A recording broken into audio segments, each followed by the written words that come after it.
Hello, StarCraft fans! This is Falcon Paladin coming to you with yet another StarCraft Brood War upload! This is a game between Bisu and Soulkey on Fighting Spirit. In the top left side of the map, we have the white Protoss player. It is Bisu. And in the bottom right side of the map, we have the teal Zerg player. It is a Soulkey. Is that teal? I'm going to go with teal. That's very much what it looks like. I like the different colors we get in ladder. I guess these are ladder matches in StarCraft Brood War. I don't know. I don't know actually what this replay is. I managed to pull it off of teamliquid.net, and I'm entirely not sure how old this is either, but you know what? There hasn't been a balanced patch to Brood War in a really long time, so we're not going to see anything different now versus in, 2 or 3 years ago. That's how this works. So it's a ZVP, which, again, I love this matchup so much. Have I cast a ZVP? I did. I cast a ZVP between two very low-level players last week. For those of you who saw that one, it was interesting. It was an interesting game, for sure. If you haven't watched it, I might put a link at the top right. It was fun, right? It wasn't high-level stuff, but it was definitely a longer game. Definitely a lot of interesting things happened, and you should check it out if you like Brood War as much as I do. Look at this little block here, Pro Block. And attempting to expand here with Soulkey finally gets it down. Some things have never changed, you guys. The probe blocking off that expansion hatch is a standard and a staple in Brood War as well. We have some lings moving out, so we're going to slow it down just to fastest speed, which is the speed that most people play at and is generally played at this high level as well. So we're going to move up here, try to do some stuff. It is a forge fast expand here out of the Protoss player, going into that Nexus out of it as well. Going to try to keep this wall up so lings can't get through. The lings can sneak up this top way, though. Can they do it without getting hit by the cannon? The range does seem to cover it. It's well positioned by Bisu, but what else would you expect from Bisu, one of the best Protoss players the world has ever known? Soulkey as well, just known so far and wide as being a terrifying Zerg player. Just lining up his lings. Look at him lining up his 6 lings right here. No probes get out, man. No probes get out without me knowing about it, is what Soulkey is saying there. Probe still scouting around for Bisu, trying to see, did he cancel that natural hatch? Nah, not something we see a lot here. Getting that gas, and really all you need is 1 Vespene Geyser in Brood War per base. That comes in fast, and it never runs out. Did you know that? Right here, Vespene gas is 4,900, but once it says 0, you still get gas from it. I believe it's 2. I want to say it's 2 gas per trip instead of the 8 that you get normally. I mean, it's a lot of gas you get per trip. Yeah, it's 8. Drops it to 2. So you still get gas income. It's basically infinite gas income. It just slows down a lot once it's been expired. That is not something that Blizzard decided to continue with StarCraft 2. I'm not sure exactly why that was or why they moved to a double gas model. I'm sure there have been papers or dissertations written about the differences between Brood War and StarCraft. But I am unfamiliar with the reasons why. Third hatch popping up for Soulkey here, kind of ninja-ing it a little bit on the left side of the map here. He could expand towards the middle if he wanted, but that just seems a little bit too predictable, right? It does. The lings decide to come home. I guess they really want to kill this probe. And if they don't have speed, well, they're working on it. They're working on speed, but they don't have it yet. They're going to have a hard time catching the probe, just like, again, in the StarCraft 2. Zealot holding the wall here for Bisu. What else is Bisu working on? Bisu's got some stuff warping in. Stargate. All right. Stargate opening here. Out of Bisu after the Cybernetics core. The Protoss build order is really not all that different in a lot of ways here. Cyber core is the gateway. So getting all the other tech Protoss can get. Stargate is the choice here for Bisu. What's he going to make? It's a quick Corsair. All right. So if you're not familiar with the Corsairs, I'm not sure I've seen any in the games I've cast so far, but the Corsair does splash damage against air units, so it's very good against Mutalisks in particular. In StarCraft, regular vanilla StarCraft, Protoss had a really hard time against Mutas. Just Dragoons and Storm and Archons didn't always cut it, so the Corsair was given to them as a way to help deal with those giant Mutafloks. That splash damage and their fast fire rate really kicks in pretty darn quickly against Mutafloks, or murders of Mutas, if people have wanted me to call them for a while now. Additionally, it has the ability called Disruption Web, which we can't see when we hover over this dude. Oh, wait, no, we can't. We can just see this boring stuff. Yeah, so splash damage means not great against single targets. As you can see here, it takes quite a few shots to take down this Overlord. But again, if it was a lot of Mutas versus a lot of Corsairs, the Corsairs are going to win that thing every single time. It is like 40 shots to take down an Overlord, it feels like. Anyway, Disruption Web actually throws down an energy web on the ground that any static defense within it can't fire anymore, is what it does. So spore crawlers, sunken colonies, cannons, anything under that disruption web can't fire. It's a really good way to break people break players who have a lot of static defense in their base is with this disruption web ability. It used to last a lot longer than it did, and then Blizzard kind of nerfed it, which makes for interesting play in the campaign sometimes. But regardless, there are Hydras out, as you can hear if you're listening now. Hydras spitting at those Corsairs, saying, get away from our Overlords. Our Overlords are just wanting to live. And Zealots and Lings, or Zealots responding to the Lings and the Hydralisks at the front door here of Bisu. The Zealots don't want anything to do with these Hydras and Lings. Absolutely not. Additional cannons coming up in defense here for Bisu. Coming on in a little bit there is Soulkey. Pokes in just a tiny bit. Just a tiny bit there. He can still hit this gateway from out here where no cannons can reach him. That is actually a lot of damage. Oh, Zealot came out the wrong side but managed to get inside without really losing too many hit points. 74 out of 100. And again, you can't regain those. You can't regain those hit points. The shields do come back, but hit points are gone forever, which is weird, right? Protoss is this advanced race, and they can't heal themselves. Like, their bodies, once they get injured, they just kind of, they're crippled forever, you know, even though Protoss are super advanced. I guess they can reincarnate Zealots as Dragoons, so that's got to count for something. So setting up here at the front is our Hydralisk and Ling army. More Hydras trying to take down them Corsairs that are just bouncing around, trying to kill whatever they can kill. They have no ground attack whatsoever. Zero ground attack. Oh, Lurker Eggs morphing from these Hydras. He must have gotten the Lair and then upgraded the Lurker ability at the Hydralisk Den. Indeed he did. Rushed to Lurkers now. So now the answer here for our friend Bisu is going to have to be, I want to say, what's the answer for Lurkers going to be here? Probably Reaver. Reaver's excellent. Kind of like Disruptors in a way against Lurkers that we see in StarCraft 2, Legacy of the Void. So Lurkers, again, just enough Hydras to keep them away. They're trying to harass. Are you trying to Lurker drop? Oh, trying to Lurker drop. Here inside the main base, the Overlord says, what up? What up, Zealots? Are they on hold position? They might have been on hold position. But man, Lurkers do so well against light units. They do so well against Marines, so well against Zealots. The Lurkers just slowly pushing forward here. Is there detection available? I don't know that there is. The Zealots trying to deal with the Hydras, but again, every time they do, they get spined from the ground by these Lurkers. Still lifting more units into the main base of Bisu. Bisu's in a lot of trouble right now. He just has a lot of Zealots. And what does the production tab tell us? We have more Corsairs coming in as well, just trying to get rid of these Overlords. Not really working out too well, and now the Lurkers have completely sieged Bisu's front door. This is bad. The Hydras can attack with impunity as well. If the Zealots decide to engage, they can pull back to these Lurkers.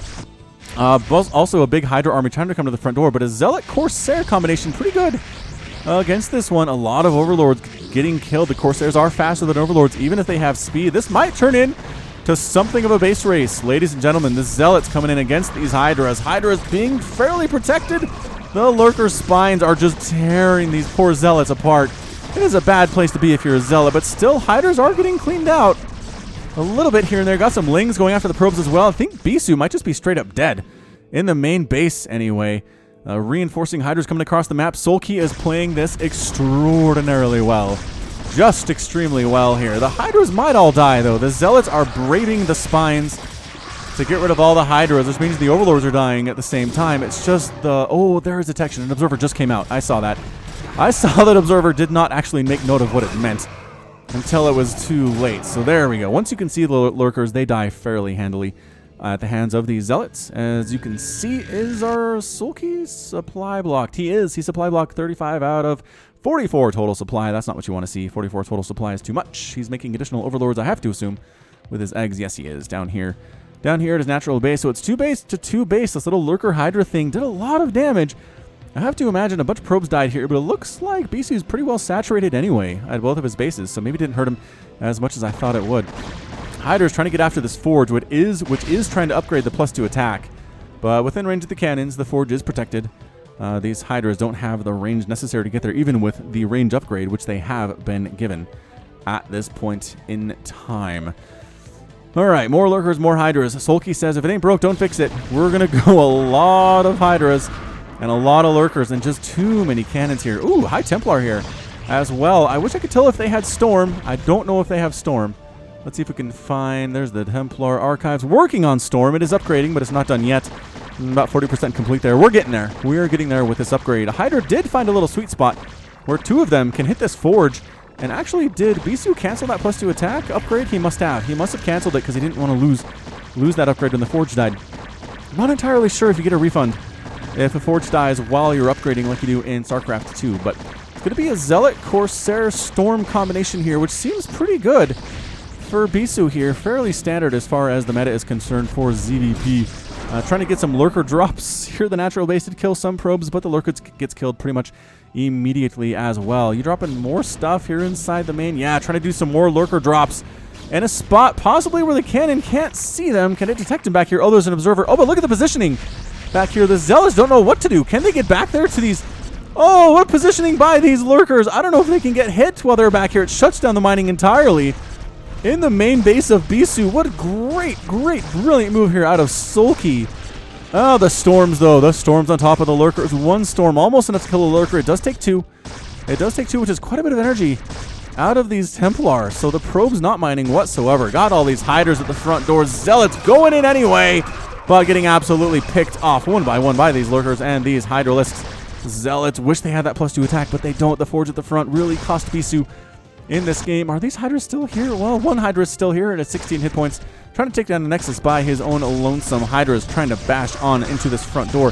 Oh, I forgot about this third base. Yeah, there's the third base that Soulkey has. So it is 3 base to 2, which is great for Soulkey. A lot of Hydras are dying in this game. You can hear them dying. You can see the blood there on the ground as well. Going for more lurker drops. This lurker is still shutting down all the mining. I think that might be it for Bisu. Bisu really can't get out unless he gets some just brilliant storms. He does have Dark Templar mixed in as well, but there are so many Overlords, and every Overlord is a detector.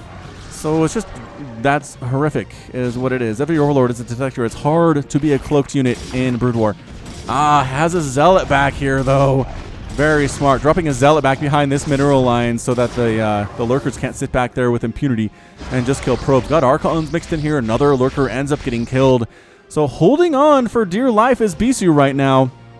Can he hold on long enough to survive and expand? I mean, really showing no sign of... Well, maybe now he's expanding Soulkey now that I said something about it. Yeah, he has enough minerals to do it. 600 minerals in the bank and expanding to a 4th base in the bottom left corner. Shuttle moving out here with 1 Dark Templar and 2 Zealots moving down to the bottom left corner of this map. Might accidentally scout this base of Soulkey and take it down, but no, taking a little bit of an angle. Instead, going to bypass that entirely. Unfortunately, missing that on the scout. Trying to break out here with the Zealots and the High Templar. There are a lot of lurkers on the ground, though. Observers, there are enough. Hydras trying to come back and save their lurkers. Storms getting dodged fairly ably by those Hydras as well. Hydra's still alive. Hydra is not experiencing any upgrades whatsoever except for speed and range, which are pretty much required for Zergs and ZVP, if nothing else, and pretty much against Terran as well. So Shuttle going to come on in here. Shuttle does have 2 Zealots. They do have speed. As near as I can tell, they're going to try to come in here and get into the mineral lines of the main base and the natural base of Soulkey. And is there anything to defend against this? Not really. Single Hydra, dead. And again, Hydra's trying to break into the front here, but Archons and Cannons, pretty good combination. As it turns out, the Storms, are they hitting anything there? Oh, they hit both those lurkers. That Storm hitbox is bigger than I thought it was. Trying to break out here is Bisu. Got Hydras on all sides. Lurkers stabbing through all at the same time here. Corsairs trying to get rid of the Overlords. Nice Storms on the Hydras. Absolutely brilliant Storms on the Hydras there. And that's it. That's a good game. That is a good game out of luck. Wait, what? That's Soulkey. Wow. So Soulkey with the good game there. Bisu manages to break out. He's got a giant army of Archons and Zealots and High Templar. And I don't even know how much stuff is left here for Soulkey. He's got 1, 2, 3, 4. He's got 5 Hydralisks on the ground. 6, 7 Hydras. 8, 9, 10, 11. Like 13 or so Hydralisks. He sent a lot of the Hydras back home to defend against this drop, this little Zealot drop thing. But he had another sneaky base. And his 3rd base? Is his 3rd base toast? I think a Dark Templar killed this one while I wasn't paying attention. I did see that DT wandering down this way. So I wonder if that's exactly what happened here. So... Soulkey gave it his all, but Bisu manages to get the win here in exactly 15 minutes. What an absolutely impressive performance from him, breaking that front. I guess the key here, were there any lurkers for Soulkey? He was mineral starved. He was supply blocked as well. The Corsairs just absolutely tearing through these Overlords. I wish I could see how many Overlords had died in this game, because I feel like it's going to be like 30 or 40. Not that much. It's probably like 10. But still, 10's a lot. 10 Overlords is a lot of supply.